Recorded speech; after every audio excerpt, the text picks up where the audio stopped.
कहानी जरायम की में हमारी आज की कहानी महाराष्ट्र की है। जब मुंबई और पुणे के आसपास के इलाकों में एक के बाद एक 40 लोगों की कुचले जाने की वजह से मौत हो गई थी। पुलिस को कातिल का कोई सुराग नहीं मिल रहा था। शहर में दहशत के साथ साथ तरह तरह की बातें फैल गई। लोगों को लग रहा था कि यह काम किसी भूत या पिशाच का है। इन घटनाओं का असर लंदन के जैक द रिपर और बॉस्टन स्ट्रैंगुलर जैसे हत्यारों के खौफ के बराबर ही था।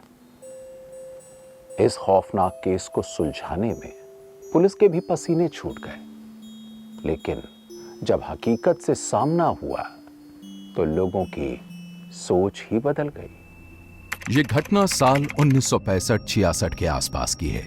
मुंबई और पुणे के आसपास के इलाकों में लगभग 40 लोगों की मौत की वजह से दहशत फैल गई थी।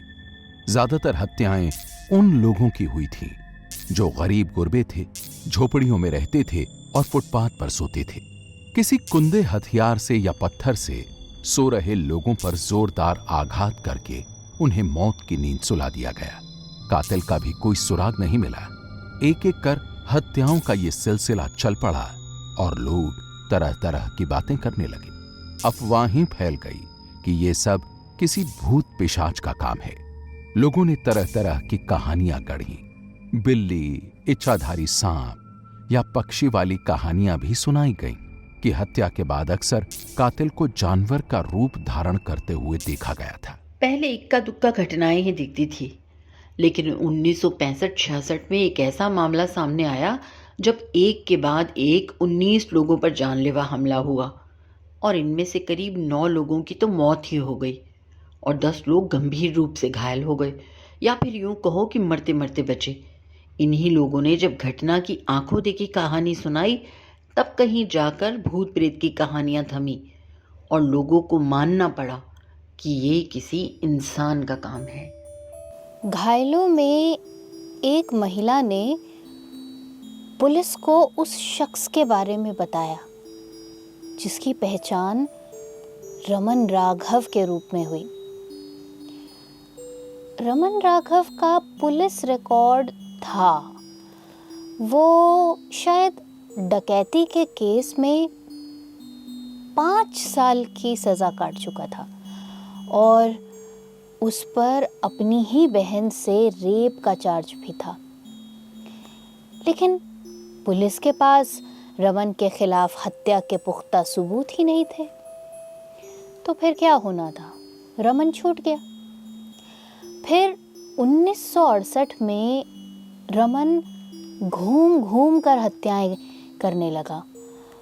उसी वक्त क्राइम ब्रांच के हेड बने थे रमाकांत कुलकर्णी, हाँ यही नाम था।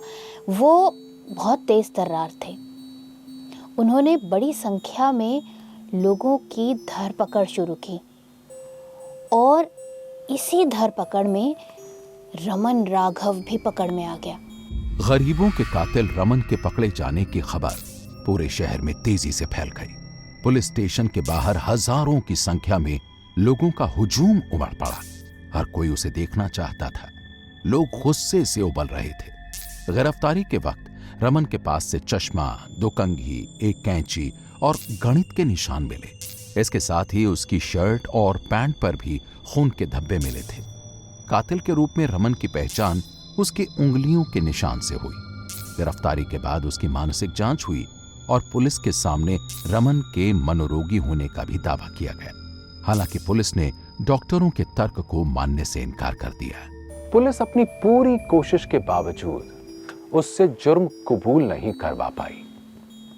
फिर एक दिन रमन खुद ही बोला, मैं अपना जुर्म कबूल कर लूंगा, लेकिन इसके लिए मेरी एक शर्त है। पुलिस ने कहा, बताओ। उसने कहा, मुझे मुर्गा और चावल खाना है। पुलिस ने उसकी शर्त मान ली और फिर उसने नारियल का तेल, कंघी और एक शीशे की मांग की। जिसके बाद नारियल का तेल बालों में लगाकर बालों को संवारते हुए खुद को शीशे में कुछ देर देखने के बाद उसने पुलिस को पूरी कहानी बयान करनी शुरू की। रमन ने बताया कि कैसे उसने 41 लोगों को मारा। इसके बाद रमन पुलिस टीम को हत्याओं के इलाकों में लेके गया। चाकू, हथौड़े आदि सामान पुलिस को दिखाए, जिससे उसने हत्याओं की झड़ी लगाई थी। इसके बाद रमन राघव ने अपना जुर्म भी कबूल कर लिया। पुलिस द्वारा हत्या करने का कारण पूछे जाने पर वो बोला कि सब लोग गलत थे, भगवान ने मुझे सभी को मारने के लिए कहा था। वो सभी लोग भगवान की कुदरत के खिलाफ थे। रमन के हिसाब से दुनिया दो तरह की थी, एक जिसमें अमीर पढ़े लिखे लोग रहा करते थे और जिस पर कानून का राज था, और दूसरी वो जिसमें बाकी लोग रहते थे।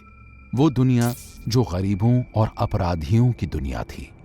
रमन के खिलाफ कोर्ट में केस चला और बचाव पक्ष में वकील ने उसके मनोरोगी होने की बात कही। साथ ही ये भी कहा कि मर्डर करने के बाद क्या अंजाम होगा उसे ये पता नहीं था। जिसके बाद उसे डॉक्टर के पास भेजा गया, लेकिन उस वक्त डॉक्टर ने उसके दिमाग को दुरुस्त पाया।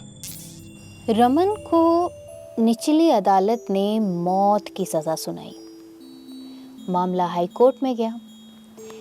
मुंबई हाई कोर्ट ने फिर पता नहीं क्यों उसकी दिमागी जांच कराने के लिए कहा, जिसके बाद 3 मनोवैज्ञानिकों की टीम बनाकर उसकी मानसिक जांच की गई कि वो वाकई पागल है भी या नहीं।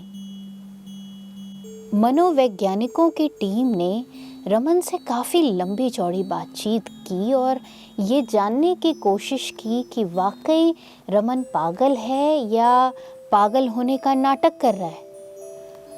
रमन को ऐसा लगता था कि देश में 3 सरकारें थीं।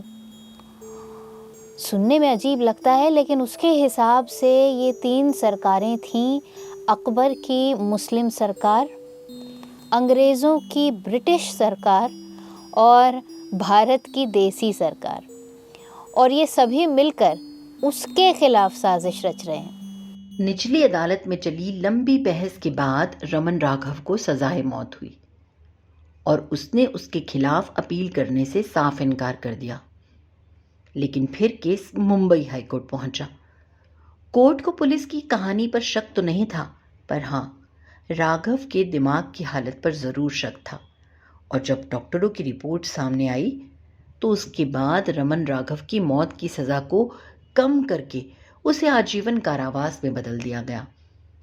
वैसे पुलिस और आम लोगों का तो यही मानना था कि रमन एक शातिर अपराधी था और डॉक्टरों के सामने वो नाटक कर रहा था।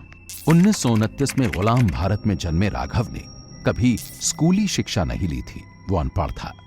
चोरी की आदत उसे बचपन में ही पड़ गई थी। वो एक मनोरोगी था जो क्रॉनिक पैरानाइक स्किज़ोफ्रेनिया नामक बीमारी से पीड़ित था। पुलिस रिकॉर्ड के मुताबिक उसने अपनी ही बहन का रेप करके उसे घायल कर दिया था, जिसके बाद वो घर से भाग गया और लूटपाट और हत्या जैसी वारदातों को अंजाम देने लगा। राघव की दहशत उस समय इस कदर थी कि हर रात सैकड़ों की संख्या में पुलिसकर्मियों को रात में पेट्रोलिंग की जिम्मेदारी सौंपी जाती थी।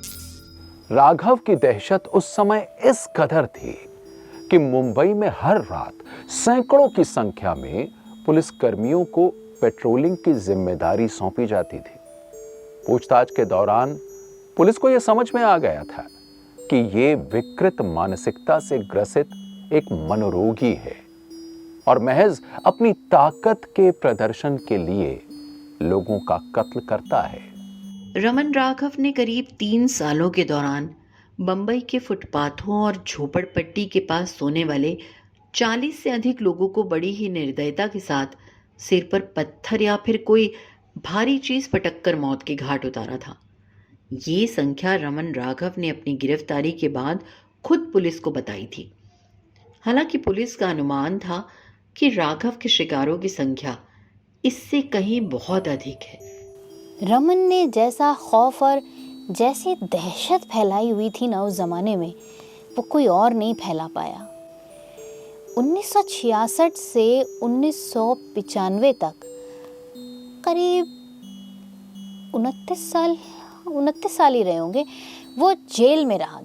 मतलब 29 साल तक वो जेल में रहा और 1995 में ही करीब 64 साल की उम्र में महाराष्ट्र के ससून अस्पताल में किडनी की बीमारी की वजह से रमन राघव की मौत हो गई।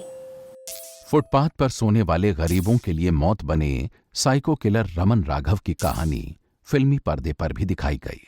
अपनी फिल्मों में नए प्रयोगों के लिए पहचान बना चुके अनुराग कश्यप ने फिल्म रमन राघव 2.0 में नवाजुद्दीन सिद्दीकी को लीड रोल दिया था। फिल्म में नवाजुद्दीन ने मनोरोगी राघव के किरदार को जीवंत बनाने में कोई कसर नहीं छोड़ी। नवाजुद्दीन ने इसे तब तक अपना सबसे मुश्किल रोल बताया था। दबी हुई महत्वाकांक्षाएं और कुंठाएं अक्सर इंसान को मनोरोगी बना देती हैं और वो धीरे धीरे जरायम के दलदल में धंसता ही चला जाता है। अगर आपको हमारी कहानी अच्छी लगी तो कहानी को लाइक और चैनल को फॉलो और सब्सक्राइब जरूर करें। अगर आपके मन में भी कोई विचार हो तो कमेंट में लिखकर हमें जरूर बताएं। हम जवाब देने की पूरी कोशिश करेंगे। आज के लिए बस इतना ही। जल्द होगी मुलाकात अगली जरायम की कहानी के साथ।